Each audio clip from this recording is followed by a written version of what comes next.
Sore itu rumah besar Bu Sintia terasa tegang. Tirai setengah tertutup, udara berat, dan hanya suara detik jam yang terdengar di ruang tamu. Hari itu, ia mengadakan pertemuan yang menentukan antara Dina, Pak Aditya, dan Bu Rianti, istrinya Aditya. Tidak ada yang tahu, pertemuan ini akan mengubah arah hidup mereka selamanya. Bu Sintia ingin satu hal, kebenaran. Ia sudah terlalu lama dihantui luka lama, jatuh di tangga rumahnya sendiri, kehilangan kesadaran, dan bangun dengan memori kabur tentang siapa pelakunya. Semua bukti seolah menghilang, tapi hari ini, ia akan membuka semuanya. 1. Awal ketegangan. Pertemuan di rumah Bu Sintia. Di depan pintu, Dina berdiri dengan wajah penuh percaya diri. Setelah berhari-hari merasa terancam karena kasus bros yang dicurinya, dan insiden tragis yang menimpa Bu Sintia, kini ia justru merasa bebas. Alasannya sederhana, bukti sudah hilang. Dina tahu anting yang dulu ditemukan di jas Pak Aditya.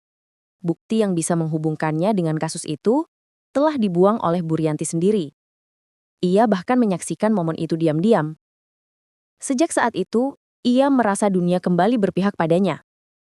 "Selamat sore Bu Sintia," sapa Dina manis. Bu Sintia hanya mengangguk datar. Di sebelahnya, Bu Rianti duduk dengan wajah tajam penuh curiga. Sementara Aditya mencoba bersikap tenang. Bu Sintia memulai dengan nada lembut. "Aku ingin dengar dari mulutmu sendiri, Dina. Benarkah kamu punya hubungan dengan Pak Aditya?" Seketika suasana hening. Dina menarik napas panjang, menunduk seolah tersinggung. "Tidak, Bu. Demi Tuhan, saya tidak punya hubungan apapun dengan Pak Aditya," jawabnya tegas. Namun Bu Rianti langsung meledak. "Jangan bohong kamu. Antingmu ditemukan di jas suamiku sendiri." Kata-kata itu menggema di ruangan. Semua mata kini tertuju pada Dina. Bu Sintia terkejut, mencoba memahami situasi.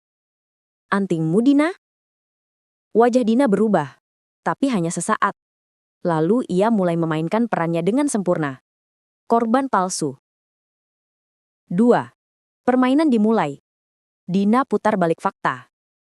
"Bu," ucap Dina dengan suara lirih dan mata berkaca-kaca. "Anting itu bukan saya yang taruh. Pak Aditya yang ambil dari telinga saya waktu itu." "Untuk apa?" tanya Bu Sintia tak percaya. Dina menunduk, menggigit bibir, lalu mulai menangis terseduh-seduh. "Pak Aditya takut saya bongkar rahasianya. Dia yang sebenarnya dorong ibu dari tangga waktu itu. Dia ambil anting saya supaya saya diam." Semua terdiam. Aditya terpaku. Wajahnya memaku. "Apa?"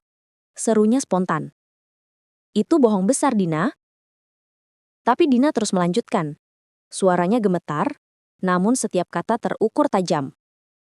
"Pak Aditya minta saya bantu dia mendekati ibu. Pura-pura jadi perantara. Tapi setelah itu dia ancam saya. Kalau saya menolak, dia akan bilang kalau saya pelakunya. Saya takut, Bu, saya takut sekali." Tangisnya pecah. Tubuhnya gemetar hebat. Bu Rianti langsung berdiri, menghampiri Dina dan memeluknya seolah ingin melindunginya. "Sudah, Dina. Sudah. Kamu berani sekali jujur di depan orang-orang. Aku percaya kamu," katanya penuh emosi. Bu Sintia masih diam. Ia menatap dalam, memproses setiap kata. Di matanya, ada keraguan yang besar. 3. Titik balik. Aditya di pojokan. "Dina, berhenti memfitnah." Aditya berteriak. Wajahnya merah. "Kamu tahu persis bukan aku yang dorong Sintia. Kamu tahu siapa yang lakukan itu." Tapi ucapannya jatuh ke telinga yang sudah tertutup emosi. Rianti menatap suaminya dengan jijik. "Jadi benar, kamu mendekati Sintia? Kamu hapus rekaman CCTV juga?" Aditya terperangkah. "Apa? Siapa bilang aku hapus rekaman itu?" "Dina bilang begitu. Dia bilang hanya bagian kamu menolong Sintia yang tersisa. Sisanya hilang. Kamu pikir aku bodoh? Kamu hapus bagian kamu dorong Sintia supaya kelihatan seolah kamu penyelamat."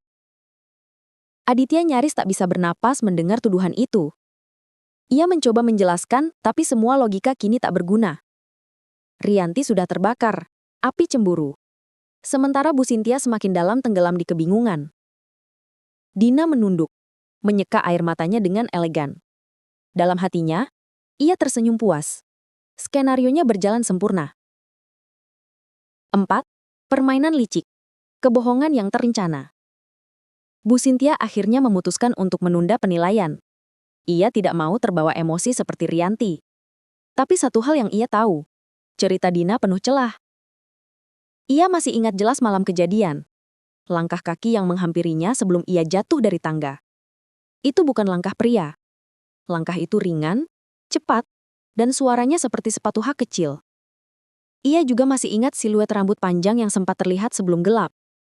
Dan kini, melihat Dina dengan rambut panjang yang sama, instingnya mulai berbicara. Namun ia tidak menuduh langsung. Ia memilih jalan tenang. Lapor ke polisi. Baik, kalau begitu, biar pihak berwenang yang menentukan. Aku akan serahkan semuanya pada hukum, katanya dingin. Kata polisi membuat Dina sedikit pucat. Tapi ia cepat menutupi dengan tawa geguk. Ya tentu saja Bu, saya juga ingin semua ini jelas. Namun dalam hati, Dina tahu langkah itu berbahaya. Ia tak bisa biarkan polisi memeriksa sistem keamanan rumah Bu Sintia. Apalagi CCTV yang sebenarnya ia sendiri yang hapus. Lina, trik telahir Dina. Bukti palsu. Sebelum meninggalkan rumah, Dina menyelinap ke ruang tamu. Dari dalam tas tangannya, ia mengeluarkan flash disk kosong, tak berisi apapun, dan menaruhnya di meja. Ia sengaja meletakkannya terbuka, seolah lupa. Rencananya jelas. Jika nanti polisi datang dan menemukan benda itu, mereka akan berpikir flash disk itu bukti yang disembunyikan Aditya. Langkah kecil yang bisa mengalihkan perhatian dari dirinya. Saat keluar rumah, Dina menunduk, menampilkan wajah trauma. Saya mohon, jangan hubungi saya dulu Bu, saya takut. Bu Rianti mengangguk, menatapnya dengan simpati, sementara Aditya hanya berdiri diam. Matanya tajam menatap wanita yang baru saja menghancurkan hidupnya. Begitu Dina pergi, Bu Sintia langsung menghubungi orang kepercayaannya. Ia meminta bantuan pemeriksa ulang sistem keamanan rumahnya. Periksa siapa yang terakhir login ke sistem sebelum CCTV itu hilang. Katanya tegas. Beberapa jam kemudian, hasilnya datang. ID login terakhir terdaftar atas nama Dina. Dan di saat yang sama, Bu Sintia tahu. Semua pura-pura Dina selama ini hanyalah permainan. 6. Kebenaran yang tersingkap perlahan. Di rumahnya, Dina menatap cermin. Untuk pertama kalinya ia merasa tegang. Bayangan dirinya sendiri tampak asing. Penuh kebohongan yang mulai membelit. Tapi ia menenangkan diri. Tidak ada yang bisa buktikan apa-apa, bisiknya.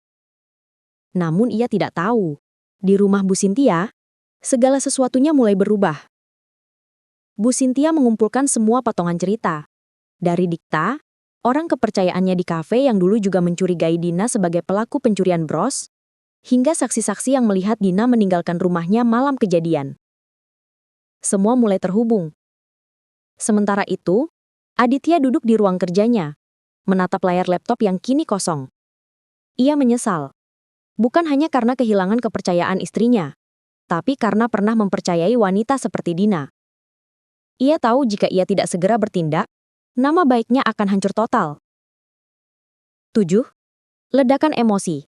Rianti tak percaya lagi. Di kamar lain, Bu Rianti menangis sendiri. Ia merasa dikhianati 2 kali. Oleh suaminya, dan oleh kepercayaannya sendiri. Baginya, bukti-bukti sudah cukup untuk membuat Aditya bersalah. Selama ini aku buta. Buta karena cinta. Katanya lirih. Ia menghapus air matanya dan bertekad. Tidak akan biarkan Aditya bertemu lagi dengan Bu Sintia. Ia tahu suaminya lemah kalau sudah jatuh cinta pada perempuan lain. Mulai hari itu, ia akan mengawasi setiap gerakannya. 8. Babak akhir. Permainan balas dendam baru. Sementara Dina menikmati kemenangan kecilnya, Bu Sintia diam-diam menyiapkan laporan resmi ke polisi. Ia tahu jalan menuju kebenaran masih panjang. Tapi kini ia punya arah. Dalam hati, ia berjanji. Aku akan bongkar semua Dina. Kamu pikir CCTV bisa dihapus? Tidak dengan ingatanku. Aditya di sisi lain, mulai mengumpulkan bukti tandingan. Ia menemui teknisi lama yang pernah memasang kamera keamanan itu, berharap menemukan backup data tersembunyi. Jika ia berhasil, ia bisa membalik keadaan, membuktikan bahwa Dina bukan korban, melainkan dalang.